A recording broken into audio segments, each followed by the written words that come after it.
Irmãos, aqueles que quiserem tomar um café, tem café lá, não se acanhem, tá? As crianças eu convido para ir passando para a salinha.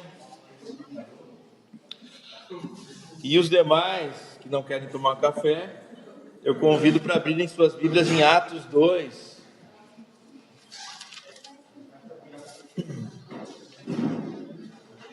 Atos, capítulo 2.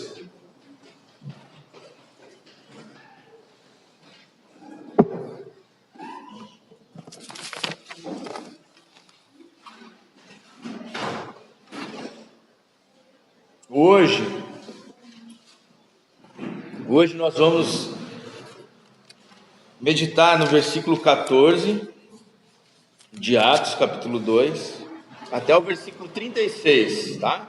Atos 2, 14 ao 36. É o discurso de Pedro para aqueles que são membros da igreja, né? Todos têm a Bíblia ao meio do século 21, a não ser os membros que foram recebidos agora, muito próximo. Mas no início do ano nós distribuímos uma Almeida século 21 para todos, e é a versão que eu recomendo, tá? Para que a gente possa pelo menos participar como igreja no culto. É uma edição que a Vida Nova publicou, e ela é hoje, né, já diz o nome, século 21, ela é hoje uma mistura, era como se fosse a NVI na época em que ela foi traduzida, né? Ela dá para baixar o aplicativo também, e ela tem uma linguagem muito acessível, ela não vai falar com concupiscência, né? Que tem gente que não sabe o que é, e outras palavras mais difíceis e já vai explicar. É de uma forma mais prática, mas também didática, mas sem perder aquela questão poética, né? Que é tão bonita da nossa Bíblia na versão, né, da Almeida corrigida ou Almeida atualizada. Então, aqueles que puderem e quiserem, podem falar comigo também, se não conseguirem achar. Mas o fato é que, independente da Bíblia que você tem, é o discurso de Pedro que está relatado aqui, né? Do versículo 14 até o versículo 36. Então nós vamos fazer essa leitura, mas antes, eu queria lembrar o que a gente viu na semana passada, de forma bem rápida, em 1 minuto. Semana passada nós vimos o que Deus fez e ainda faz com relação ao batismo com o Espírito Santo. Nós vimos que os apóstolos já tinham sido convertidos antes do Pentecostes, nós vimos que eles já tinham recebido do Espírito Santo, até porque no último capítulo de João, Jesus sopra o Espírito Santo sobre eles, e nós vimos que esse batismo é um revestimento especial, né? Não é o batismo de salvação, mas é um batismo que enche a igreja e todo filho de Deus com poder, e esse poder tem um propósito. O propósito é justamente fazer com que a igreja se torne testemunha do nosso Senhor, testemunha da sua ressurreição, né? Que é o resumo de todo o livro de Atos, Atos 1:8. E sereis minhas testemunhas, né? Então esse é o propósito da igreja, testemunhar sobre Cristo. E nós vimos na semana passada que Deus ainda faz isso, né? Por quê? Porque o mundo ainda não foi totalmente evangelizado. E se a tarefa da evangelização permanece, nós ainda precisamos desse poder para a missão. E a história da igreja também testifica de novos avivamentos depois do Pentecostes, novos enchimentos dessa natureza. Então nós basicamente vimos que o cristão é alguém que experimenta de Deus no sentido mais pleno da palavra. Nós falamos que a igreja ela tem basicamente 3 marcas. A primeira marca é a ortodoxia, né? Ou seja, a igreja precisa crer da forma correta, conhecer a doutrina da forma correta. Em segundo lugar, a igreja precisa de ortopraxia, ou seja, ela precisa agir de forma correta. E em terceiro lugar, a igreja precisa experimentar a vida correta com Deus, que seria a ortopatia, né? A correta experiência, o correto sentimento com relação a Deus. Algumas igrejas dão ênfase só na doutrina, né? E é muita doutrina, muito ensino, e isso é bom, né? Ter uma sã doutrina, mas só a doutrina não. Outras igrejas falam só da prática, né? Falam em evangelismo, ação social, mas não tem tanto a doutrina, né? E outras igrejas falam só de experiência com Deus. Não, o que importa não é a doutrina, o que importa não é a prática, o que importa é sentir, experimentar Deus, né? Então todos os cultos são cultos bem experienciais, né? Sensoriais, né? Uma busca por sentir algo. Então um culto não pode ser uma busca por sentir somente, ou uma busca por conhecer intelectualmente somente, ou uma tentativa de vai e faça alguma coisa, né? Um ensino só de práticas, de obras. Mas nós aprendemos que a igreja precisa desse equilíbrio. Mas especialmente, nós falamos semana passada, estamos no livro de Atos, falando sobre experiência. Então é lógico que nós vamos dar uma ênfase maior à experiência, tá? Ou seja, semana passada nós vimos que realmente é impossível um cristão ser verdadeiro, ser um filho de Deus, sem ter a experiência, ou ao menos desejar essa experiência, né? De ter um enchimento com o Espírito Santo, tá? Então nós vimos também semana passada que que uma pessoa pode ter 3 respostas a essa promessa de Deus ao homem, que ele encheria o homem com o Espírito Santo. A primeira resposta é que nós poderíamos ser totalmente fechados para isso, né? Nós vimos aqui que algumas pessoas zombaram dos apóstolos, daquelas 120 pessoas mais ou menos que ficaram cheias do Espírito Santo. Elas zombaram e inclusive disseram que eles estavam embriagados, né? Então eles eram totalmente fechados para esse tipo de experiência. Nós vimos outro tipo de pessoa que começou a tentar teologar sobre o que estava acontecendo. Eles perguntavam uns aos outros: o que isso significa? Ao invés deles desejarem ter aquela experiência, eles queriam debater sobre a experiência uns com os outros. E nós vimos que outro grupo se envolveu e quis participar da experiência com o batismo do Espírito Santo. Então nós vimos que nós podemos ser fechados, ou nós podemos ser tímidos e medrosos para essa experiência, ou nós podemos ser abertos e desejosos de participar desse enchimento, desse batismo com o Espírito Santo. E eu tenho falado desde a primeira vez que preguei em Atos, que esse é o resumo, já disse de novo aqui, né? Nós precisamos ser testemunhas do nosso Senhor, e é isso que nós vamos ver aqui agora, em Atos 2, do 14 ao 36, é Pedro testemunhando. Nós vamos ver Pedro testemunhando agora, tá? Justamente Pedro está cumprindo aqui a missão da igreja, a missão da vida dele, a missão pela qual Pedro nasceu, tá? Ele está dando testemunho do nosso Senhor Jesus Cristo, tá? Isso só aconteceu após o batismo no Espírito Santo, esse enchimento. Vamos fazer a leitura que vai ficar melhor? Atos 2, do 14 a 36. Vamos fazer essa leitura com reverência, com calma e atenção. Então, pondo-se em pé com os 11, Pedro tomou a palavra e disse-lhes: homens judeus e todos os que habitais em Jerusalém, que isto fique claro para vós. Escutai as minhas palavras. Estes homens não estão embriagados como pensais, visto que é apenas a 3ª hora do dia. Mas isto é o que havia sido falado pelo profeta Joel. E acontecerá nos últimos dias, diz o Senhor, que derramarei do meu espírito sobre todas as pessoas.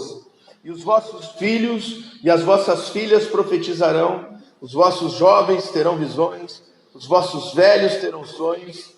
E naqueles dias derramarei do meu espírito sobre os meus servos e sobre as minhas servas, e eles profetizarão. E mostrarei feitos extraordinários em cima, no céu, e sinais embaixo, na terra, e sangue, fogo e vapor de fumaça.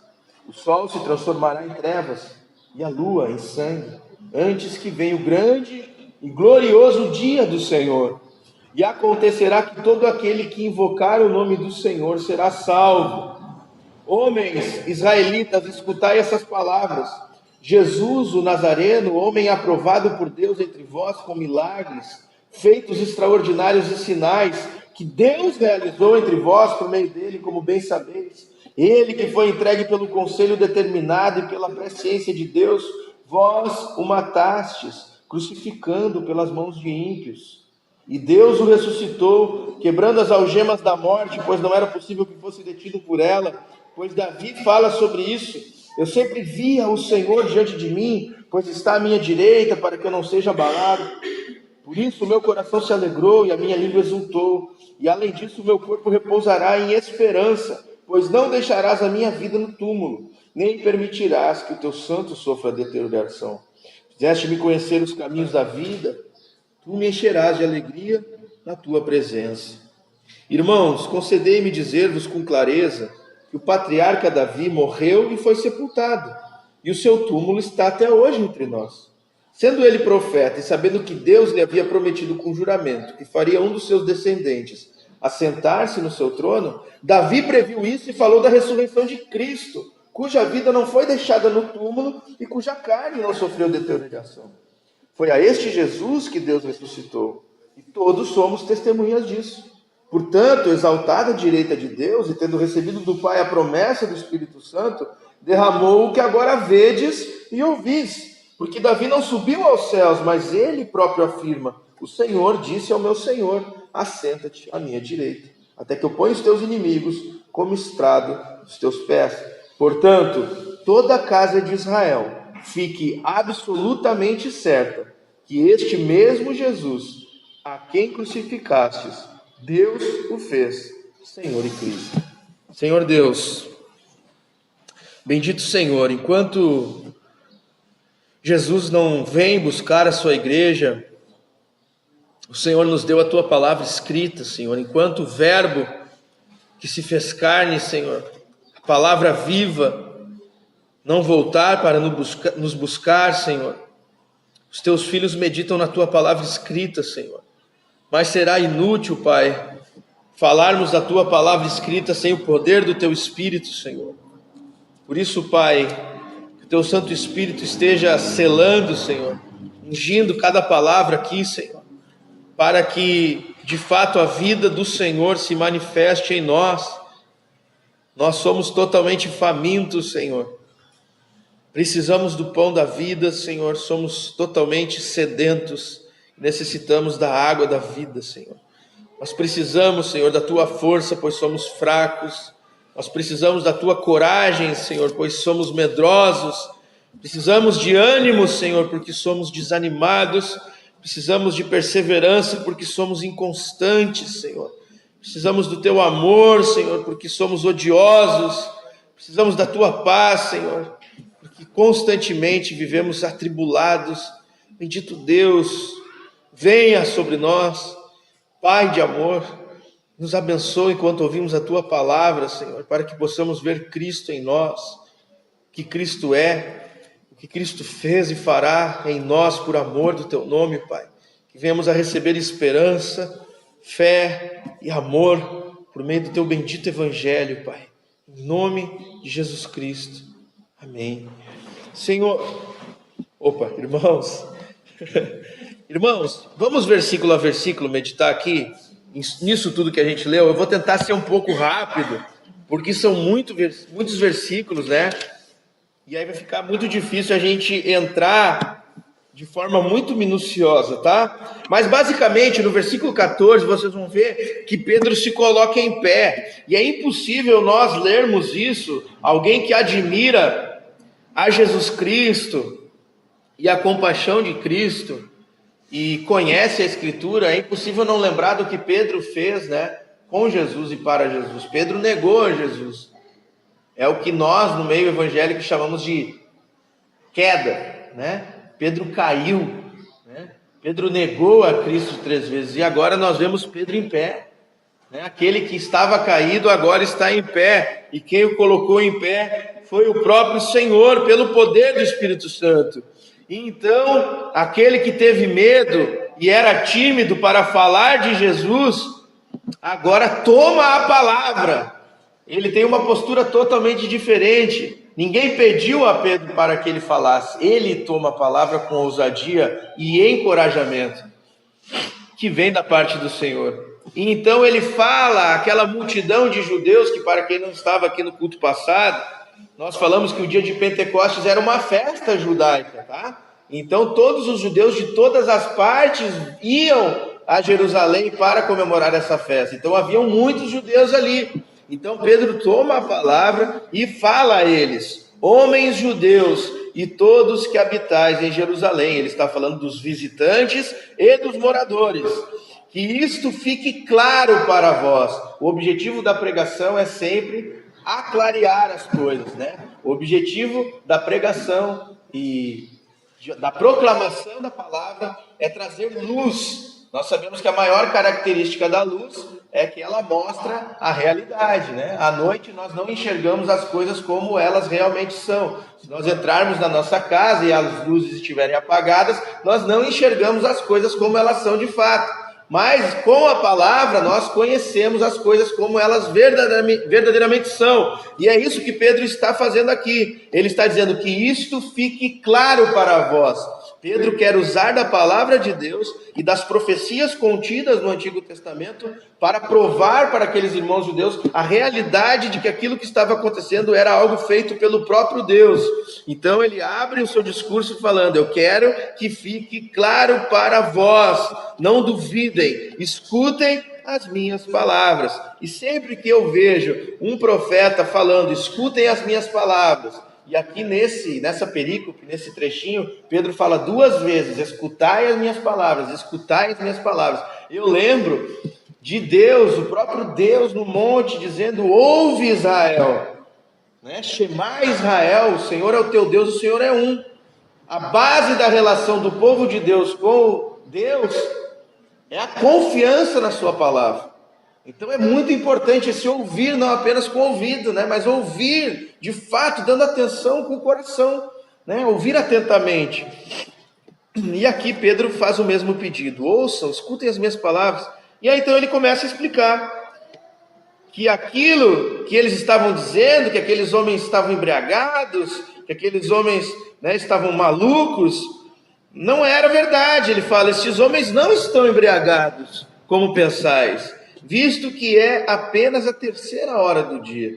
Então, sempre que vocês lerem na Bíblia 3ª hora, né, 9ª hora, vocês acrescentem 6 horas, tá? Para o nosso horário. Tá? Então, era 9 horas da manhã lá, mais ou menos. Às 9 horas da manhã ninguém bebe. Tem aquele pessoal que sai na noite, né, e que amanhece, e aí lá pelas 6 ainda está travado, 7, né, 8... Mas às 9, 9h30, o cara tem que ter tomado muita coisa para ainda estar bêbado, né? Essa hora está todo mundo indo dormir, né? Então, Pedro está dizendo: olha, prestem atenção. Pedro está usando um argumento lógico. Agora é 9 horas da manhã, 9h30. Está começando a Ana Maria Braga, Fátima Bernardes. Não tem como a gente estar bêbado aqui, tá? Então não tem como. Não é verdade. Então o primeiro argumento que ele usa é o argumento lógico. Um bom pregador faz isso. Ele usa argumentos lógicos. Mas ele não fica só no argumento lógico, ele vai para a palavra. E é o que Pedro vai fazer. Então ele parte, né, para o versículo 16. Mas isto é o que havia sido falado pelo profeta Joel. Ou seja, só a lógica não serve com as pessoas. É lógico que o adultério é errado. É lógico que o homem não cumpre a lei de Deus. Mas você chegar para uma pessoa e falar apenas da lógica, não vai adiantar. É necessária a palavra de Deus. Então Pedro usa da palavra, ele vai para o livro de Joel e usa da profecia de Joel para explicar o acontecimento. E ele fala: isso é o que Joel prometeu. E nós lemos aqui toda a profecia de Joel, né? Acontecerá nos últimos dias, diz o Senhor, derramarei do meu espírito sobre todas as pessoas, vossos filhos, vossas filhas profetizarão, vossos jovens terão visões, vossos velhos terão sonhos. Naqueles dias derramarei do meu espírito sobre os meus servos, sobre minhas servas, eles profetizarão, mostrarei feitos extraordinários em cima no céu e sinais embaixo na terra, sangue, fogo, vapor e fumaça. O sol se transformará em trevas, a lua em sangue, antes que venha o grande e glorioso dia do Senhor, e acontecerá que todo aquele que invocar o nome do Senhor será salvo, né? Essa foi a profecia de Joel, é bem conhecida, né? Para quem é crente velho, ou crente que lê Bíblia, Joel 2 é uma profecia que praticamente todos os cristãos conhecem. Então, Pedro estava dizendo que o que estava acontecendo ali era o batismo com o Espírito Santo que foi prometido por todos os profetas. Foi prometido por Ezequiel, no capítulo 37, que o Senhor daria um novo coração ao seu povo. Foi prometido em Jeremias, capítulo 31 também, que o Senhor colocaria um novo espírito. Ou seja, todos os profetas do Antigo Testamento profetizaram sobre isso. Isso é algo tão simples. Eu não entendo como vocês não entendem isso, Pedro falando. Vocês são judeus, vocês estão aqui comemorando uma festa de Pentecostes, falando sobre a colheita do trigo, mas vocês não estão entendendo que essa colheita do trigo, ela aponta para uma colheita muito superior de frutos espirituais que Deus derrama sobre o seu povo, não do pão que agora vem da terra, mas do pão que desce do céu. Aqueles judeus, eles não tinham entendimento, discernimento do significado das profecias. Até existe um pregador, né, que na tese dele para ele passar no seminário, ele não quis fazer o seminário, e aí ele quis apresentar direto o mestrado para a bancada, né? E era um pastor presbiteriano, e os presbiterianos são muito caxias com esse negócio de pastor ser ordenado, né? E eles também são muito caxias com relação à questão da teologia do pacto. Um presbiteriano, ele é aliancista, ou seja, ele crê que Deus, ele tem a sua aliança eterna com o povo, né? Uma aliança, e dentro dessa aliança ele vai sempre salvar os seus. E a tese desse pastor foi que Deus salva homens fora da aliança. E aí ele mostrou sobre a conversão de pagãos que nunca fizeram parte da aliança, mas foram inseridos no povo de Deus, tá? E ele fala até mesmo daqueles reis magos, né? Ali do começo do Evangelho de Lucas, porque, vejam bem, irmãos, os escribas, os fariseus, os saduceus, os essênios, todas essas tribos, né, essas religiões judaicas da época, elas afirmavam, por causa de terem conhecimento da letra, da escritura, que elas com certeza reconheceriam a Jesus e o Messias quando ele viesse. Mas quando brilhou a estrela lá em Belém, quem teve disposição na alma para ir ver o Messias foram os reis magos, que eram sacerdotes pagãos. Nenhum fariseu foi atrás, nem o saduceu foi atrás, nem o essênio, nem o escriba. E eles tinham as confissões de fé, eles tinham as profecias escritas.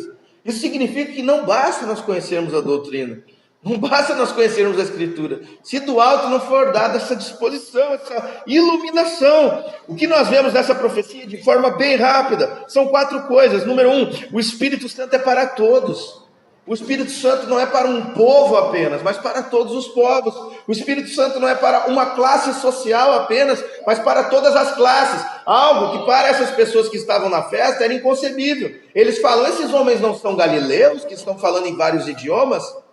Esses judeus que estavam na festa, provavelmente eles eram bilíngues ou trilíngues. Eles falavam aramaico, eles falavam o grego e provavelmente uma língua materna. E eles viram galileus falando várias línguas e idiomas.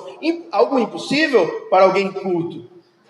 Então nós vemos que o Espírito Santo também é para todas as classes sociais. Não contempla apenas ricos ou pobres, mas todos. Todos os povos, todas as classes, todos os tipos de homens. Também não apenas é para sacerdotes ou para líderes religiosos, mas para toda a igreja do Senhor. Muito diferente do que hoje em dia ensina algumas igrejas, né, que o pastor tem mais do Espírito Santo, ou é especial, ou os líderes. Não há diferença no reino de Deus em dignidade. Não há diferença, ninguém é mais especial para Deus, mas todos são um em Cristo Jesus. Número 2, o Espírito Santo também se manifesta em sinais cósmicos, em sinais no universo, tá? A profecia falava sobre prodígios, e foi o que aconteceu, né? Eles ouviram o barulho de um vento, né? Eles viram línguas de fogo descendo, um evento miraculoso, né?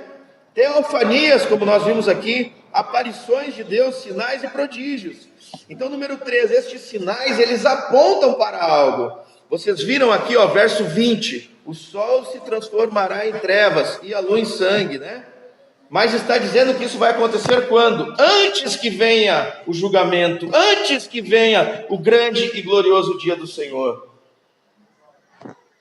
E é bem engraçado, algumas pessoas, quando deu o fenômeno aquele da lua de sangue, né? Eles falaram que agora o mundo ia acabar. Parece que o mundo ia acabar agora também, né? Esses dias, né? O mundo estava Eu não sei, não me avisaram, mas parece que o mundo ia acabar também. E o pessoal é bem cismático e curioso com essa questão dos sinais no final dos tempos, né? E quando deu aquele fenômeno da lua de sangue, todo mundo falou, isso aí é a profecia, né? Mas isso aqui não é literal, gente. Não é literal, prestem atenção, não é literal, porque Pedro está dizendo que está se cumprindo a profecia de Joel, e a profecia dizia que o sol se transformaria em trevas e a lua em sangue. E que isso era o que o Espírito Santo estava fazendo, prefigurando o último dia, quando Jesus viesse. Então, de forma bem simples, o sol se transformar em trevas, o sol, ele é um sinal da misericórdia de Deus. Quem aqui pensa que amanhã o sol não vai nascer? Todo mundo pensa que o sol amanhã vai nascer, né? Mas que garantia você tem que o sol vai nascer amanhã? Nenhum. Então, aqui está dizendo, aquelas coisas que as pessoas têm por certas, podem não ser tão certas, vão mudar. É isso, é algo, uma metáfora, né? Não é algo literal.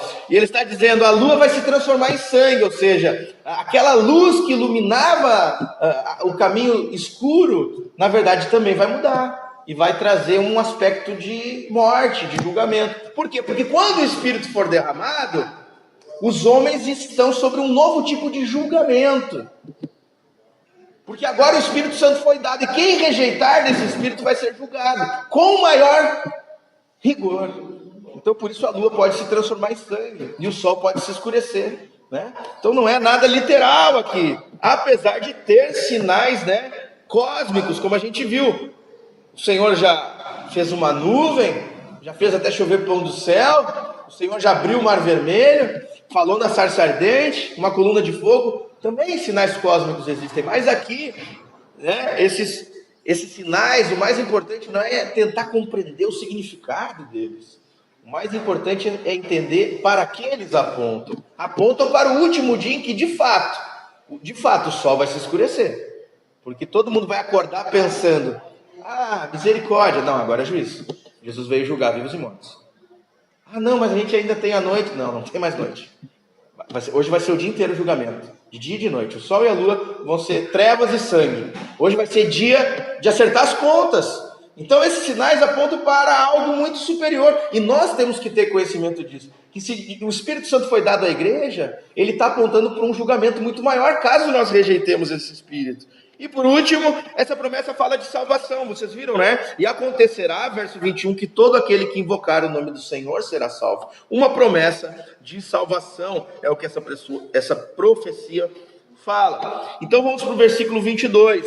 Homens israelitas, escutai essas palavras. De novo, olha Pedro, me escutem. Parece pregador, né? Falando, pessoal, prestem atenção, prestem atenção. Não olhem para as crianças saindo da porta, não dê bola para o ônibus passando na rua, escutem as minhas palavras, tá? Então Pedro insiste, não percam o foco, prestem atenção, homens israelitas, escutem essas palavras, Jesus o Nazareno, homem aprovado por Deus entre vós, e aí ele vai começar a usar de argumentos, ele vai começar a mostrar, Jesus já esteve entre vós, olha só, com milagres, feitos extraordinários e sinais. Ele está dizendo para eles, essas coisas que estão acontecendo agora, vocês já viram coisas dessa natureza acontecer, e já viram profetas fazendo isso, escrito, né? Já ouviram falar. Então não é algo para vocês ficarem zombando, rindo e dizendo que é impossível, porque vocês já viram disso. Ou seja, vocês creem em sinais. É como um apologeta entrar na universidade e falar para uma plateia de ateu. O ateu ele dá risada e fala, mas um Deus eterno. Então, um bom apologeta ele iria dizer, mas se você é ateu, você tem que acreditar na eternidade da matéria. Você já é acostumado com a eternidade. Você já crê na eternidade do cosmos, da matéria. Então, o seu problema não é contra a eternidade, o seu problema é contra um ser pessoal eterno. Então, não dá risada, não fica zombando, tá, sobre um ser pessoal eterno. Tu já é acostumado com isso. Porque Pedro está usando um argumento lógico, quebrando eles um pouquinho, tá? Pedro era um apologeta. Então, Pedro segue falando, vocês já viram Jesus fazendo milagres, sinais extraordinários? Vocês creem nisso? Vocês são israelitas, né? Os israelitas são acostumados com isso, com sinais que Deus realizou entre vós por meio deles. Ou seja, aí Pedro fala que Deus fez os sinais por meio de Jesus. Automaticamente Pedro está dizendo que aquilo que estava acontecendo no momento do batismo com o Espírito Santo era uma obra de Deus. Como bem sabeis, ele fala. Então, ele vai para o versículo 23 e anuncia a culpa daquele povo. Um bom pregador, isso aqui é uma aula de pregação que Pedro está fazendo aqui. Aí ele bota o povo na berlinda. Vocês são culpados. Ele que foi entregue pelo conselho determinado e pela presciência de Deus, vós o matastes. Vocês mataram Jesus. Todos nós devemos saber que os nossos pecados crucificaram a Jesus. Lá no caso, eles tinham crucificado Jesus literalmente, né? Jesus veio ao mundo. Escutai minhas palavras, israelitas. Então, nós sabemos que Jesus veio ao mundo e que naquela época eles pegaram Jesus literalmente, pregaram na cruz, né? Mas todo aquele que em seu coração despreza Deus, também crucifica o próprio Jesus. Vejam bem, por que aqueles homens mataram Jesus? Em primeiro lugar, para que Jesus não falasse mais. Para que Jesus não falasse mais, eles não queriam ouvir o que Jesus tinha para dizer. Então, se nós não desejamos ouvir o que Jesus tem para dizer, no nosso coração, qual é a raiz? A raiz é, eu queria que esse homem sumisse. Eu queria que esse homem se calasse para sempre. Eu não queria nunca mais ouvir isso. Mas para que isso aconteça é necessário o quê? É necessário ele morrer. Não existe mais. Então, em nosso coração, quando nós temos esse desejo, né, de que se cale a palavra de Deus, se cale Cristo, nós estamos com desejo pela própria morte desse Deus. Então, essa é a raiz do nosso pecado. Então, quando Jesus vem e as pessoas querem crucificar Jesus, eles também não aguentam mais Jesus no meio deles. Que a presença santa de Jesus constrange também a uma santificação, a uma busca pelo arrependimento, né? Então, quando nós rejeitamos isso também, no fundo, a raiz do pecado é esse desejo de morte a Deus. Então, toda a casa de Israel é culpada, toda a igreja, né? E Pedro deixa bem claro isso. Mas Pedro também deixa claro que Deus é soberano nisso tudo. Ele fala que ele foi entregue pelo conselho determinado e pela presciência de Deus. Então ele anuncia a ressurreição no versículo 24. E Deus o ressuscitou, quebrando as algemas da morte, pois não era possível que fosse detido por ela. Irmãos, aqui ele faz uma afirmação revolucionária, tá? Ele faz uma afirmação radical, porque olha o que ele está dizendo, que não era possível que Jesus fosse detido pela morte. E se isso aqui é verdade para os israelitas, preste atenção, irmãos, esqueça o meu filho, pelo amor de Deus, olha só, preste atenção. Jesus está sendo anunciado aqui como aquele que a morte não pode vencer. Esses judeus que estavam indo lá na festa de Pentecostes, eles conheciam Bíblia, eles conheciam a Escritura, eles conheciam a palavra, e eles sabiam que a palavra falava só sobre um homem que venceria a morte. Só existia um homem que podia vencer a morte. Esse homem é o próprio Deus, em carne, o Messias, o Salvador esperado, o Rei dos Reis, o Senhor dos Senhores. E Pedro está anunciando isso para os judeus. A morte não pôde deter ele. E aí ele pega o Salmo 16 aqui, e usa do Salmo 16, ele fala, que é Salmo 16, ó, versículo 25, pois Davi fala sobre isso, e aí ele vai dizer, eu sempre via o Senhor diante de mim, Davi falava, pois está à minha direita, para que eu não seja abalado, por isso meu coração se alegrou, minha língua exultou, e além disso meu corpo repousará em esperança, pois não deixará minha vida no túmulo, nem permitirá que o teu santo sofra deterioração. Fizeste-me conhecer os caminhos da vida, tu me encherás de alegria na tua presença. Tá? Então ele usa o Salmo 16, versículo 8 ao 11, como um texto prova de que Davi não falava sobre Davi, mas Davi estava falando sobre o Salvador. Ele segue no versículo 29, ó, irmãos, concedei-me dizer-vos com clareza, ou seja, vocês têm que ter clareza das profecias, vocês têm que entender o que elas significam. Que nem eu li a profecia aqui no começo do culto, eu li Isaías 40, todo vale, né, será elevado. O que é um vale? É um caminho que um vale é um buraco, tu entra ali, tu não sai mais. Nós entramos no buraco dos nossos pecados, ele foi elevado, ele foi aplainado por Jesus. A gente tem que entender as profecias, a gente tem que entender essa linguagem espiritual. né? Então aqui Pedro está dizendo, vocês têm que se ligar, vocês têm que se acordar. Escutem, eu quero que algo fique claro para vocês. Isso aqui estava falando sobre Jesus. Jesus veio, vocês mataram ele, ele ressuscitou, e vocês ainda estão dormindo. Agora ele mandou o Espírito Santo, e vocês ainda estão dormindo, estão duvidando, estão zombando. Prestem atenção. Concedei-me dizer com clareza que o patriarca Davi morreu e foi sepultado, e o túmulo dele está entre nós, ou seja, ele não ressuscitou. E Davi escreveu uma profecia dizendo que o corpo do Senhor dele não sofreria a deterioração, ou seja, ele não ficaria para sempre morto. Sendo ele profeta, verso 30, e sabendo que Deus lhe havia prometido com juramento que faria um dos seus descendentes assentar no trono para sempre, ou seja, Deus prometeu que da linhagem de Davi viria um rei que reinaria eternamente. E ele está dizendo, não foi prometido isso para Davi? Davi não morreu? Cadê a descendência de Davi que assumiu o trono? Ué, vocês não são judeus que acreditam nas profecias? Deus não prometeu que da descendência de Davi viria um profeta, um rei que reinaria para sempre? Não morreu todo mundo? Davi não está morto na sepultura? Vocês não estão vendo que ele é o prometido, meu Deus do céu? Porque ninguém se levantou dessa forma com sinais, prodígios e milagres. Acordem! Verso 31, Davi previu isso e falou da ressurreição de Cristo, cuja vida não foi deixada no túmulo e cuja carne não sofreu deterioração. Foi a este Jesus que Deus ressuscitou e todos nós somos testemunhas disso. Ou seja, a importância da ressurreição é testificar que Cristo é Deus e Ele é o Senhor e Cristo prometido durante todo o tempo para a salvação do povo, tá? Ele usa outro salmo aqui no verso 31 e 32, que é o Salmo 132, também como texto prova.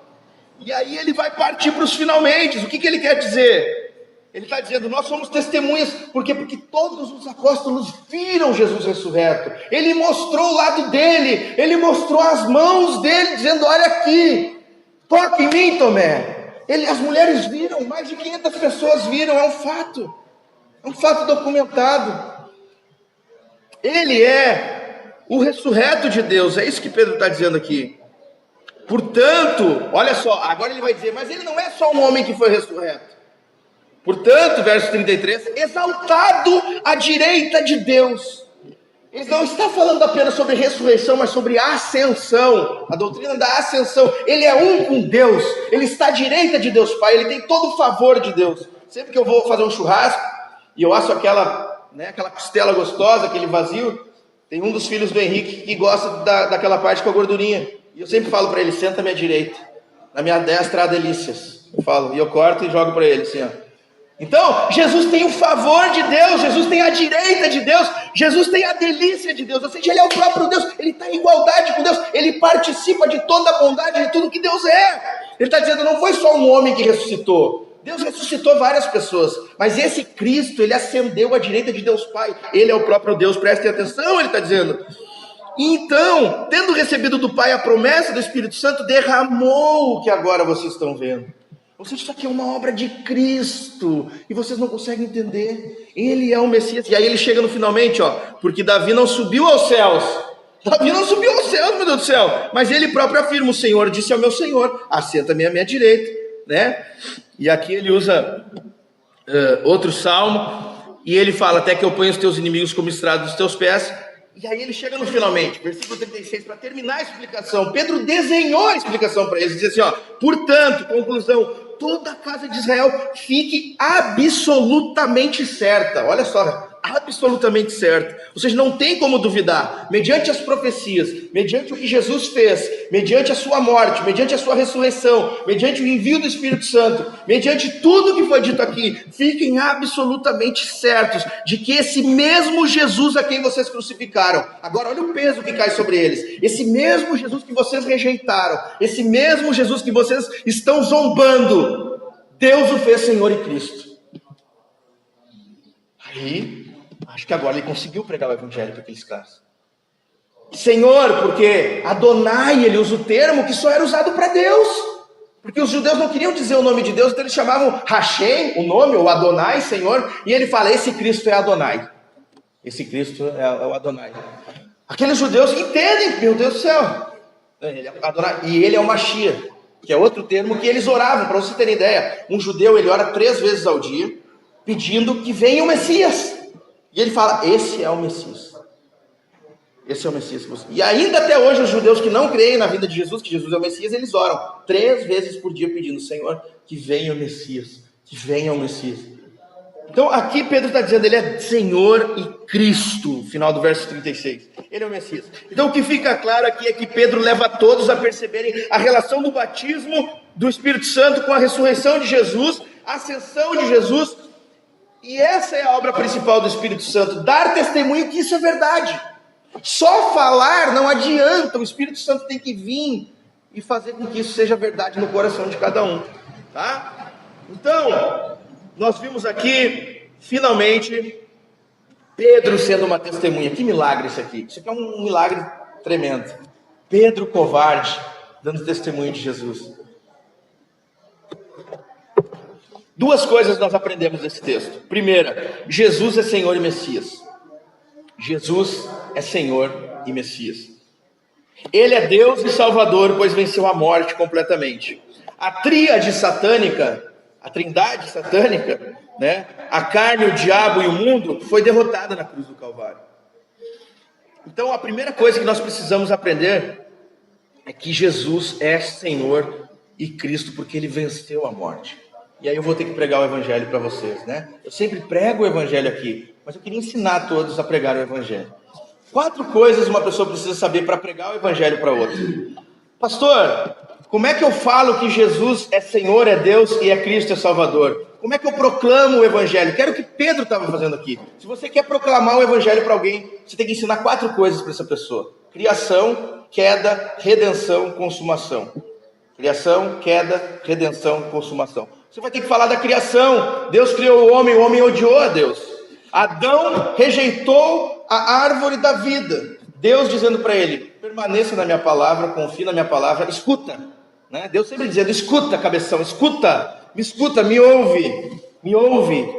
Come do fruto da árvore da vida, confia na minha palavra, tu vai viver bem sempre para sempre. Adão falou, escutou quem? Escutou a carne, escutou o diabo. Né? Não, mas ele diz isso porque essa árvore que tu é proibido de comer, essa árvore aí, ela tem um sabor especial, só Deus pode participar. Ou seja, a tentação do diabo sempre vai ser dizer que Deus não é bom, que o mandamento de Deus não é bom, que permanecer no mandamento de Deus não é bom, o mandamento de Deus não é vida e paz. Deus nos proíbe de coisas boas. Sempre uma promessa que no pecado nós vamos encontrar algo que em Deus nós não vamos encontrar. Adão acreditou. Então primeiro você anuncia a criação, Deus criando e o homem se rebelando. Criação, queda. Já foi a queda, né? Redenção. Ele envia o seu filho, né? Jesus para quê? Para sofrer a morte de Adão. O que Deus prometeu para Adão? No dia que tu comer, tu vai morrer. Adão morreu na hora? Não.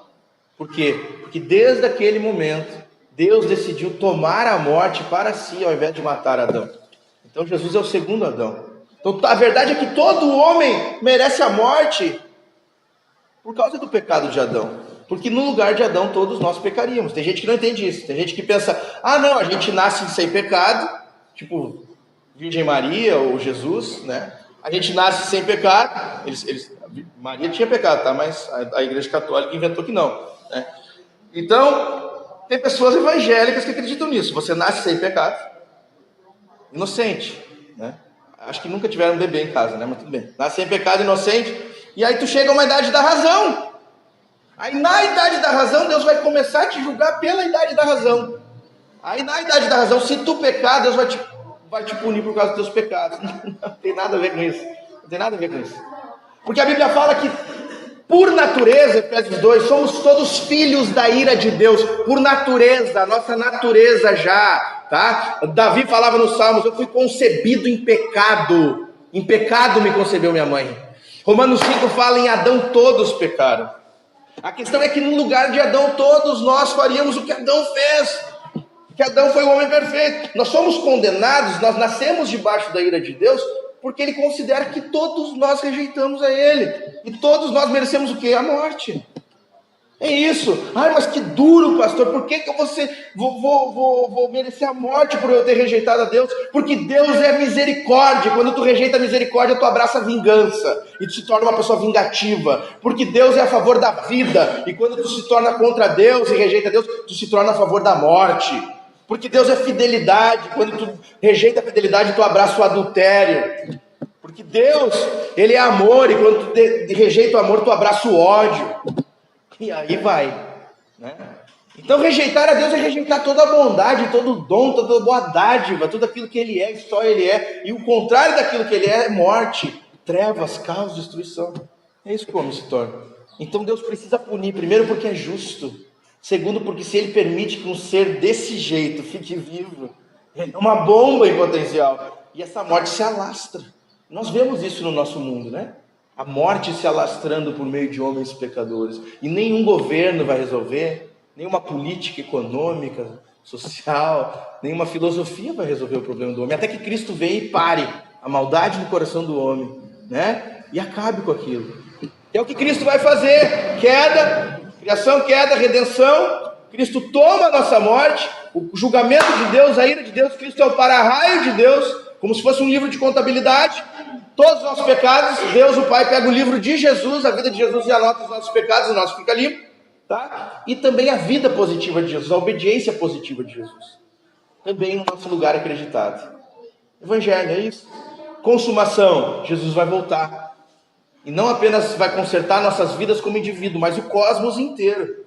Ele vai julgar todos aqueles que ainda têm prazer no pecado, vai destruir, vai manter afastado, né, no inferno, e vai recriar aqui na terra, nessa terra, não nos céus, que nem Tom e Jerry, na terra, novos céus e nova terra, um mundo muito parecido com o que a gente vive, muito mais parecido com o que a gente vive com o inferno, do que o Inferno de Dante, filme que a gente vê por aí, tá? Porque teremos casas, ruas, cidades, autoridades, então animais, comida. A Bíblia fala disso na eternidade, a Bíblia fala disso. Jesus, em corpo ressurreto, comeu peixinho, né? Isaías fala que os melhores vinhos a gente vai participar. A Bíblia fala que o lobo vai andar com o cordeiro. Então Deus não vai, é ilógico Deus fazer a criação é boa, Ele manda a gente cuidar dos animais, e Ele vem, bum, mata todos os animais quando Jesus voltar. Será que é assim que vai acontecer? É lógico que não. Deus vai vir na nossa terra, irmãos, e vai destruir pecado e morte. Ele não vai destruir a gente, vai destruir os animais, a criação. E nós vamos viver finalmente, onde Cristo é tudo em todos. Cada pensamento nosso, cada sentimento nosso, cada palavra nossa flui diretamente de Cristo, por vidas incorruptíveis. E nós vamos amar Deus de todo o coração, entendimento e força, e amar ao próximo como a nós mesmos. Finalmente, imagina como será. Consumação. Isso é o Evangelho. Se você cortar um pedacinho disso, não conhece o Evangelho. Criação, queda, redenção, consumação. Então Pedro, basicamente, ele está anunciando tudo isso aqui. Por que mas pastor, mas não está isso no texto? Não está isso no texto porque eles eram judeus, e eles conheciam tudo isso. Então ele só precisa dizer, Jesus é Senhor e Cristo.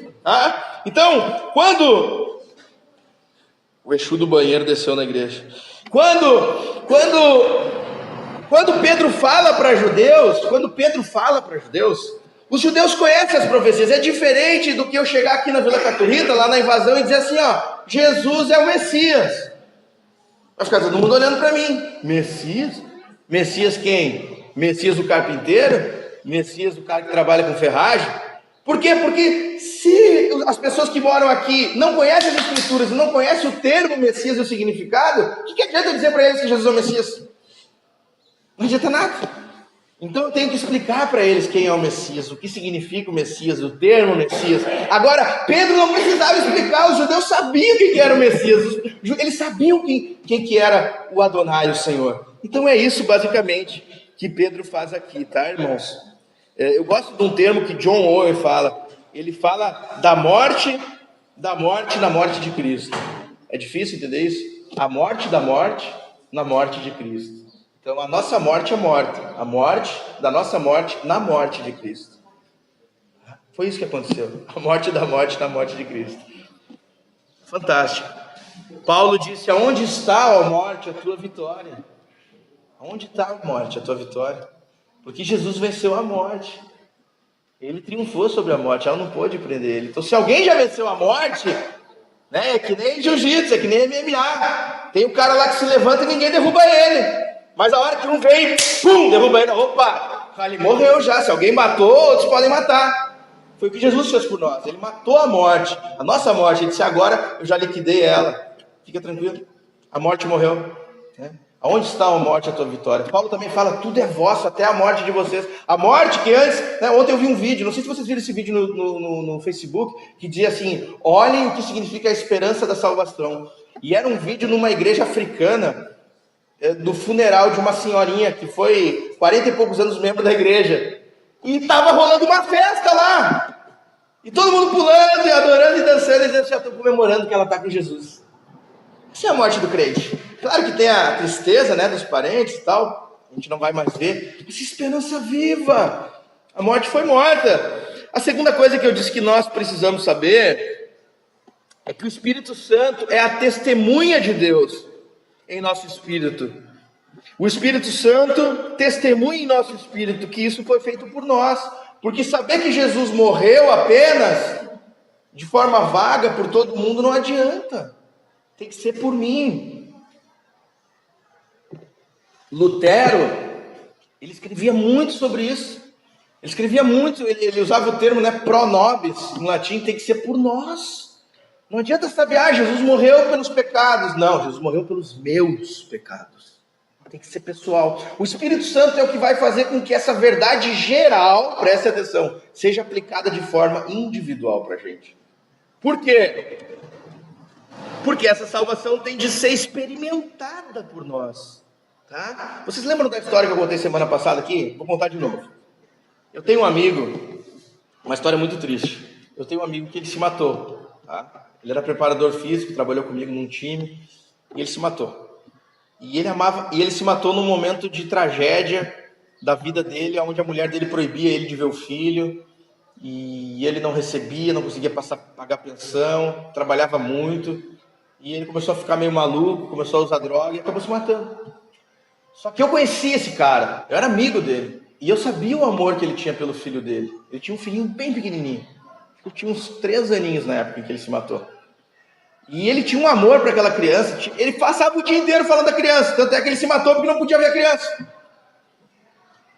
Então agora, esses dias eu sentei com outro amigo em comum dele, e ele falou, tu viu o filho do fulano? Eu disse, não vi. Ele disse, é a cara dele. Eu disse, é sério, ele é? E aí eu parei e pensei e disse assim, cara, tu vê, né, cara, o quanto ele amava esse guri, e ele nunca vai saber. Eu disse, o quanto ele amava esse guri nunca vai saber. Você sabe o que é isso? Um pai amar, um filho amar, valendo, amar de forma viva, amar de forma fervorosa, e esse filho nunca receber esse amor desse pai. A tragédia que é isso. Agora é o Exu do Parque que vai ter igreja. Esperar.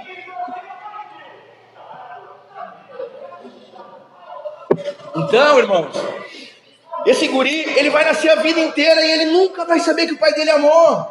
Nunca vai experimentar esse amor. O que podia acontecer? Podia chegar o Michel lá, que conheceu ele, procurar o guri e dizer assim, tia, senta aqui, eu quero te dizer uma coisa.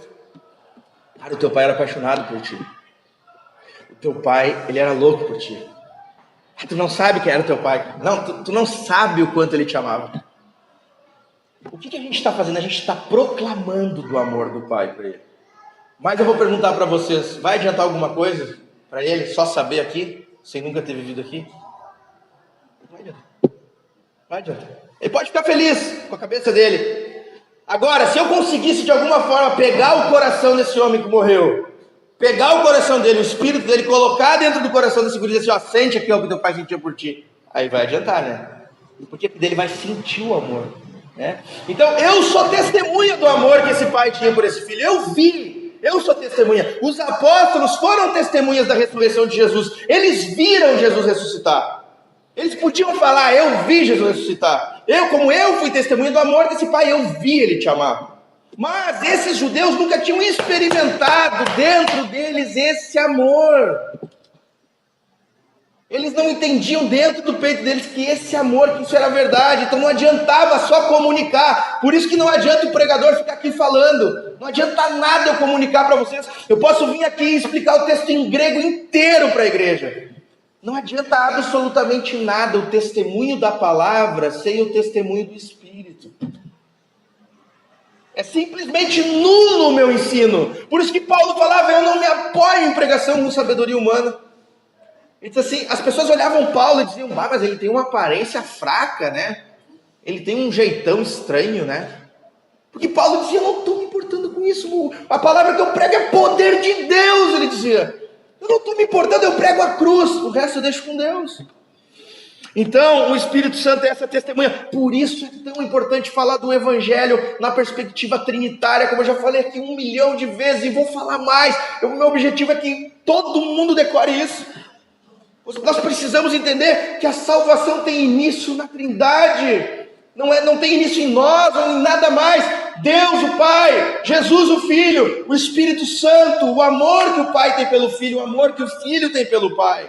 Tá? Prestem atenção, eu falei o exemplo do meu amigo que amava o filho dele, o amor que o Pai tem pelo Filho, Deus Pai tem por Jesus. Como é esse amor? Como esse amor é perfeito, é infinito, é imutável, é incondicional, é eterno. Esse amor que o Pai, Deus o Pai tem pelo Filho é o Espírito Santo. Ele é derramado em nossos corações, ou seja, nós somos amados por Deus com o amor que Ele tem por Jesus. Não é pelo aquilo que a gente faz, não é por aquilo que a gente tenta fazer, não é por aquilo que o homem algum pode fazer, mas esse amor que há entre o Pai e o Filho é o Pai. Esse amor é derramado em nossos corações. Tá? Então, se eu não experimentar que Deus me ama dessa forma no meu coração e que Jesus fez isso por mim, e se eu não experimentar isso, vai ser como alguém me contando no meu ouvido. Isso está cheio nas igrejas, e eu visito muitas igrejas e prego nas igrejas, e algumas igrejas, e todas as igrejas eu falo aos montes. Parece uma metralhadora falando sobre o amor de Deus, do Pai e do Filho. Eu falo, algumas pessoas ficam olhando para o teto, algumas pessoas ficam pensando no jogo que vai ter à tarde, e outras pessoas ficam assim, olhando apavorado. Outras pessoas ficam chorando, porque em algumas pessoas o Espírito Santo faz ela sentir que o mesmo amor que o Pai tem pelo Filho é dela, e outras pessoas não, e eles estão pensando o que vão comer meio-dia. Então aqui Pedro, ele está falando, o que foi derramado aqui foi o Espírito Santo prometido, é a testemunha de Deus, porque Pedro é incapaz de testemunhar.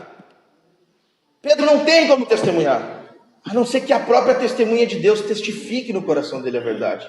Tá? Vocês viram que a origem da nossa salvação está na natureza do amor trino de Deus. Ser salvo é receber do dom do Espírito Santo. Tito fala isso. Eu amo as passagens que falam sobre salvação da forma subjetiva.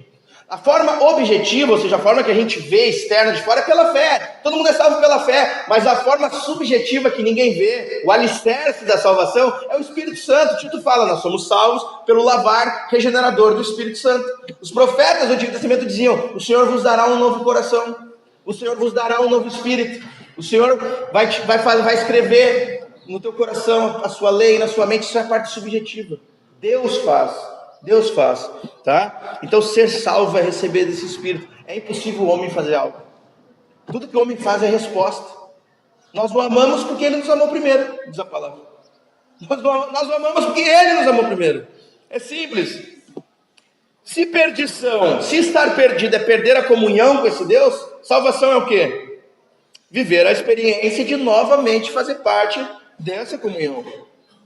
Então a certeza desse amor imutável, incondicional, eterno, infinito, eficaz, suficiente, sermos cheios, imersos, batizados nesse amor, nos fará testemunhas de Cristo. Só essa certeza no peito vai nos fazer ser testemunha de Cristo. Por quê? Porque eu não vou conseguir me conter. Aí eu vou sair testemunhando e falando para as pessoas que existe um amor maior, que existe um amor superior, que essas pessoas que estão procurando, porque bem-aventurados, né, como diz no Sermão do Monte, porque ser feliz não tem nada a ver com o que o mundo busca. Eu quero ser feliz, ora para mim ser feliz, pastor. Vou orar, filho. Então ora mesmo para minha sogra sair da minha casa. Tá bom. Ora para mim ser feliz, pastor. Eu oro. Então oro pelo quê? Ora para conseguir um trabalho melhor. Ora para eu ser feliz, pastor. Eu oro pelo quê? Então ora para eu casar de uma vez. Ora para eu ser feliz. Esse final feliz que os filmes de Hollywood nos venderam e que não existe. Vou ser feliz quando eu ganhar um diploma. Eu vou ser feliz quando eu aumentar minha casa. Eu vou ser feliz quando eu trocar de carro. Não. Eu estava num grupo quinta-feira passada, aqui no grupo de conexão. Olha, baixou o volume. Eu estava aqui semana passada no grupo de conexão. na casa, lá no restaurante da Luciana, e eu perguntei para o pessoal sobre o que era felicidade. E basicamente todos que tentaram explicar felicidade, eles falaram que felicidade era quando suas expectativas eram supridas. E qual é a maior expectativa do coração do homem, gente? Amor. Amor. É amor. É por isso que tem muitas pessoas correndo atrás de um diploma, correndo atrás de um casamento, correndo atrás de um grupo de amigos, correndo atrás de um monte de coisa para sentir, para receber esse amor de algum lado, porque o nosso coração tem um vazio infinito, um buraco negro por falta desse amor.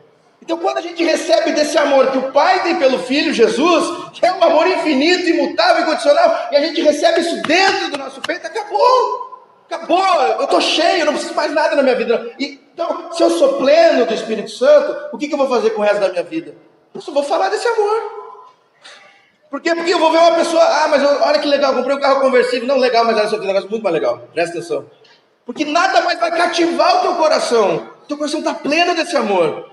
Isso é um milagre, que eu não posso produzir, e é inútil falar de missão ou qualquer outra coisa antes disso. Meu intuito ao pregar, estou terminando, tá, gente? O meu intuito ao pregar Atos, o cuidado que eu tive, graças a Deus eu consegui, foi jamais fazer algo do tipo 5 formas para ser cheio do Espírito Santo.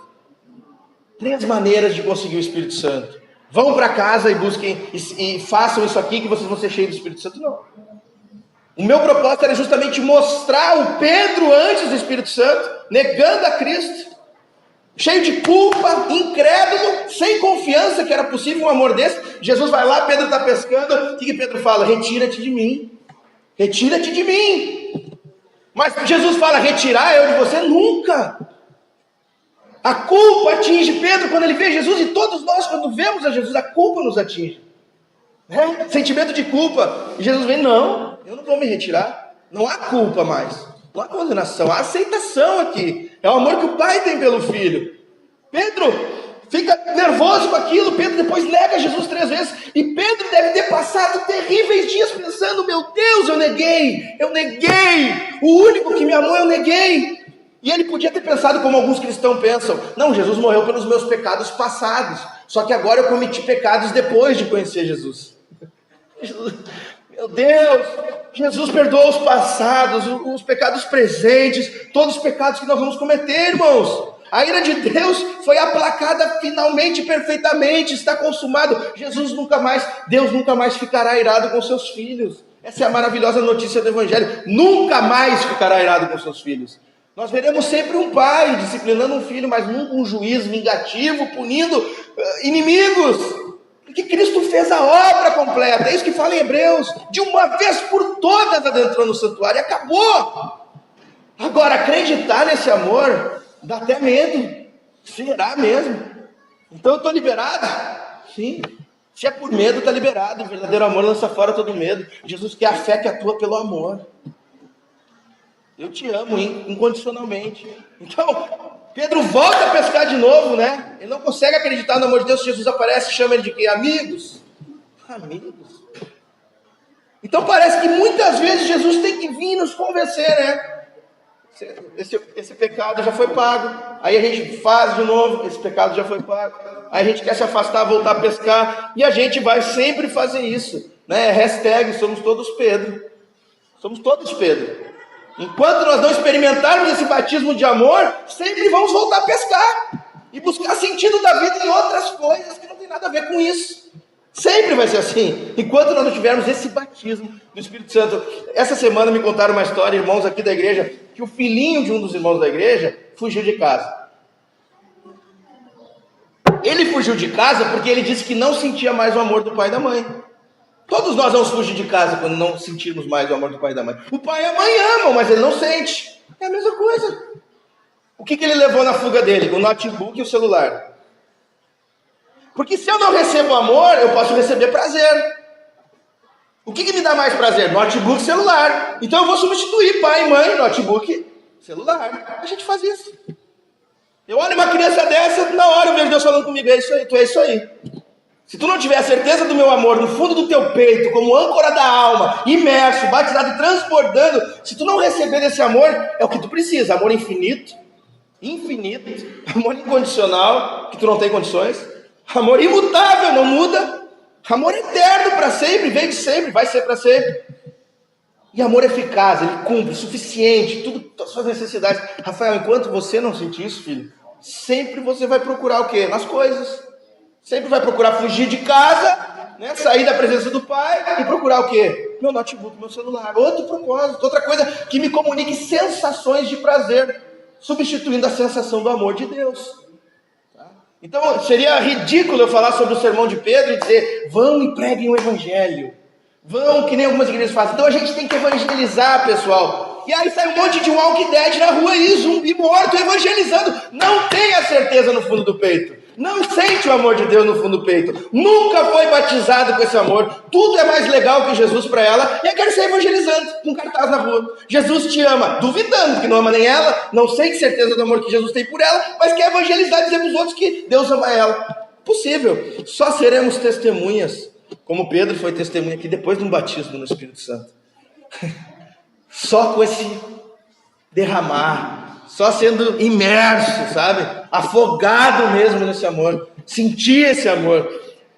Só assim seremos testemunha. Testemunhar sobre Cristo é transbordar do amor de Deus. Tá? Testemunhar sobre Cristo é quando esse amor transborda do nosso peito, é impossível conter. Tá? É por isso que até o termo que usam, né, é enchimento. Quando enche muito, o que acontece? Transborda. A boca fala em que o coração está cheio. Se teu coração não está cheio da certeza desse amor, sempre haverá tristeza, sempre haverá dúvida e sempre haverá essa fuga.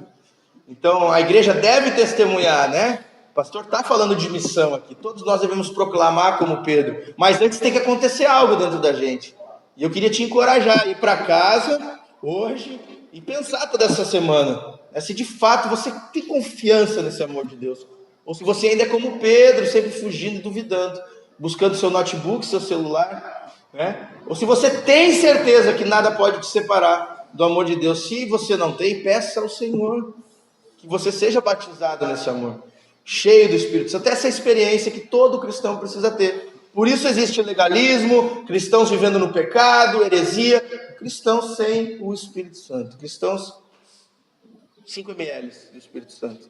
Né? A nossa capacidade é infinita, né? Só um Deus infinito pode suprir. Que o Senhor venha nos encher, em nome de Cristo, para a glória dele, amém? Irmãos, vamos participar da ceia do Senhor. Queria convidar todos para ficar em pé.